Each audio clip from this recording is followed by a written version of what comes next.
Olá pessoal, beleza? Eu sou Eduardo Leitão, espero que estejam todos muito bem. E na pauta de hoje eu vou comentar sobre um assunto que eu já não tenho falado há algum tempo, a CPI circense e todos os benefícios que aquele picadeiro trouxe para o Brasil. Vou falar também sobre o poder global, quiçá interplanetário, do nosso presidente, que está aterrorizando não só a esquerda brasileira, mas a esquerda mundial. Vou fazer um breve comentário sobre a nova Venezuela, que acaba de despontar logo aí ao lado. E vou encerrar o vídeo com as atualizações sobre a picadinha pelo mundo. Então bora lá.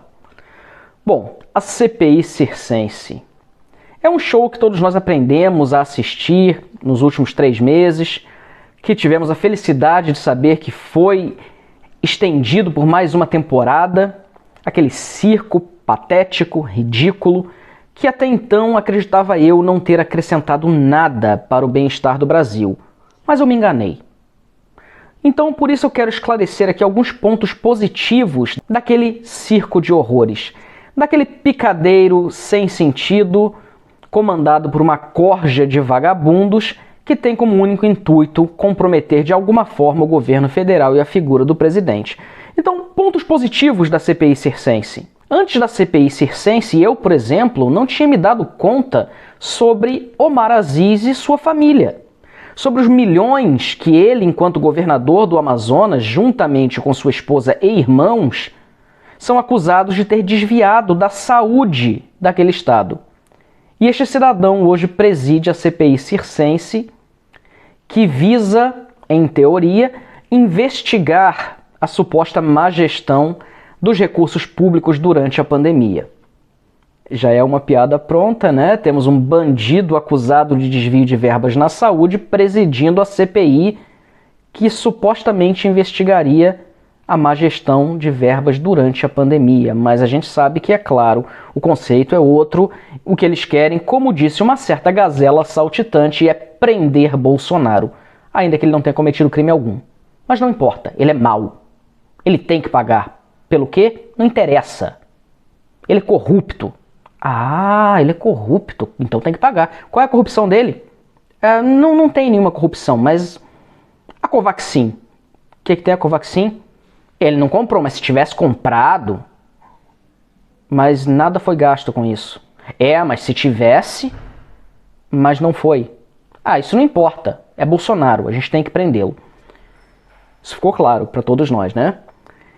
Ficamos todos também cientes, mais uma vez, da vida secreta de Renan Canalheiros, da sua amante, do seu filho, da família que ele montou em Brasília com o financiamento ilícito, cujos detalhes eu não vou me aprofundar aqui neste vídeo, mas pelo menos é algo que nós já sabíamos, mas reavivou a nossa memória, porque relembrar é viver e saber a verdade nunca é demais. Além, é claro, de não só este caso da família brasiliense de Renan Canalheiros, nós começamos também a destrinchar toda a capivara deste cidadão, que é o relator da CPI circense. E, claro, tivemos o prazer de nos entreter com uma certa gazela saltitante, que de inocente também não tem nada. Um exemplo claro é o envolvimento da gazela na suposta compra que não aconteceu de uma picadinha. Eu quase caio nessa todo vídeo. Esqueço que esta palavra é proibida aqui nesta plataforma. Mas a gazela envolvida na tentativa de compra desta picadinha a qualquer custo. Não só essa, como na própria voz da gazela, que eu não vou imitar aqui, querendo que o governo federal comprasse qualquer picadinha a qualquer preço, o que teria levado o presidente da República a ser acusado de crime de responsabilidade. Então a CPI circense, este picadeiro ridículo de horrores, também serviu para esclarecer inúmeros fatos e reavivar a memória em relação a tantos outros. E agora, falando dos poderes intergalácticos do nosso presidente. Bom, como eu já havia falado no vídeo anterior, e acredito que todos tenham visto nos telejornais, aqui na Europa, desde o final da semana passada, alguns países foram afetados por temporais imensos que causaram enchentes e inúmeras perdas de vida. realmente uma tragédia, mas uma tragédia natural. Estamos no verão, devido à pressão atmosférica, tais temporais não são algo novo. No Brasil, por exemplo, nós vemos isso todo verão, entre dezembro e janeiro. Eu, por exemplo, que sou da região serrana do Rio de Janeiro, não há novidade alguma. Isso aí sempre acontece. Inclusive, a minha cidade de Teresópolis, no ano de 2011, foi afetada por uma das piores tempestades já registradas na sua história. Uma verdadeira tragédia. Mas Bolsonaro não era presidente naquela época. Como que isso aconteceu? Sim, pessoal, porque, para surpresa de zero pessoas, a esquerda, não só no Brasil, como internacionalmente, está culpando Bolsonaro pelo que está acontecendo neste verão europeu. Pois é, e também a seca no Brasil, a falta de chuva, não chega nem a ser uma seca, uma falta de chuvas devido a inúmeros fatores meteorológicos, é culpa do presidente. E mais uma vez eu me pergunto, gente, 2011, quando aconteceu aquele desastre na região serrana do Rio de Janeiro, Dilma era presidenta. Mas é claro que a culpa é de Bolsonaro. Ele estava no Congresso, era parlamentar, fez alguma coisa para que isso acontecesse, é claro. Mas nós tivemos, além dos internacionais, como a menina Pescotapa e tantos outros atorizinhos, enfim, a caterva da esquerda internacional culpando Bolsonaro, Donald Trump e qualquer um que seja de direita por desastres naturais. Nós tivemos o infame tweet de nada mais nada menos que Marcelo Freixo culpando o presidente, com todas as letras, pelo desastre natural acontecido na Europa e pela falta de chuva no Brasil. Eu, de certo modo, me sinto até um tanto quanto orgulhoso. E é claro, eu lamento pelas vítimas, pelas perdas de vida, pelo desastre em si, mas eu fico um pouco orgulhoso de saber que eu tenho um presidente que tem esses poderes extraordinários. É um X-Men. Quem não lembra da tempestade? Então, o nosso presidente tem um poder similar ao de tempestade. Ele pode fazer o que ele quiser em relação ao clima. Essa gente já não tem mais o que inventar. Mas, claro, nós sabemos que há um fundo de verdade, eles têm uma ponta de razão nisso. Afinal, poucos anos atrás, 2 anos e alguma coisa atrás, estava Bolsonaro, e isso todos nós vimos, acordando todos os dias pela manhã, saindo do cercadinho em Brasília, indo direto para a Amazônia, que fica logo ali, nas imediações do Palácio da Alvorada, tacando fogo e matando girafas. E há quem diga que pode se provar isso é motivo para impeachment. Isso aí não tenho a menor dúvida, é razão para impeachment. Bolsonaro está envolvido na compra de um meteoro para a extinção dos dinossauros. E quando isso for provado, aí não tem jeito, esse genocida vai pagar, vai ser impeachmentado. Vocês vão ver. Acreditem ou não, neste continente em que me encontro, não é raro encontrar pessoas que pensam exatamente isso que eu falei agora como ironia. Acreditam piamente. No Brasil nem se fala, né? Tem gente que acredita que Lula é inocente. E agora, pessoal, eu vou falar sobre a nova Venezuela que aflorou aí ao lado do Brasil. Oficialmente agora, nós já sabíamos o resultado, já sabíamos que esse desfecho se daria, mas agora oficial, o presidente do Peru é o comunista que concorreu às eleições com a corrupta. Ai, que escolha desgraçada que tiveram que fazer, mas eu acho que eu ainda assim, numa escolha desgraçada como essa, eu teria escolhido a corrupta, porque a pessoa pode se regenerar de corrupção, mas quando você é corrupto e comunista, aí já não tem, aí já tá tudo perdido, já não tem jeito. Imagine se o Lula fosse somente ladrão, tudo bem, um ladrão a gente controla, mas um ladrão comunista, não, porque ele não rouba nem para ele rouba para o partido, porque ele não tem sequer a capacidade intelectual para usufruir do que ele próprio roubou, como é o caso do ladrão de 9 dedos, que roubou do Brasil e entregou para Cuba, Venezuela, ditaduras africanas. Que Deus tenha piedade dos peruanos, que os dê força e que eles consigam se salvar dessa, porque a Argentina já não conseguiu mais.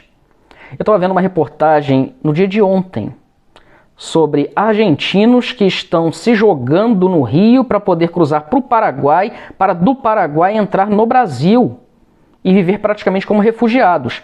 Mas há os que vão dizer, eu tenho certeza, mas com o Mercosul eles podem simplesmente se mudar para o Brasil?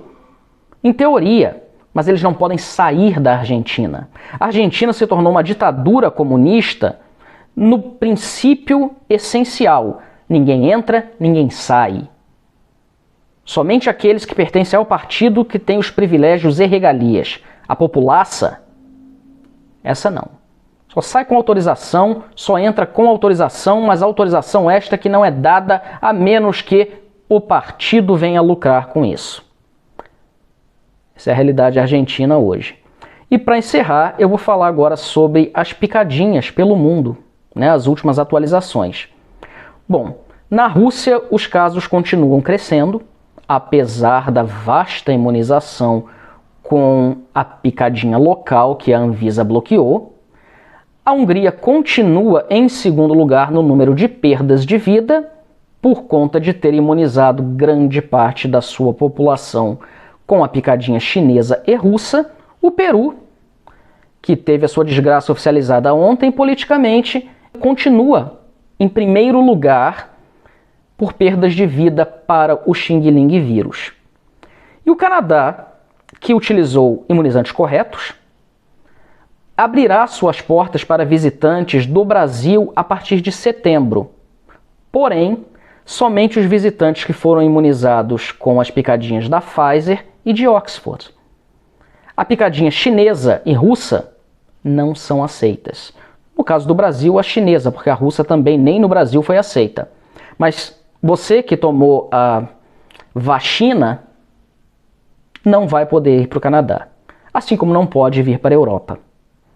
Um exemplo muito claro é Agnaldo Silva, que quando chegou na Europa com o seu certificado de 2 doses da vacina, falaram não, aqui isso não é aceito.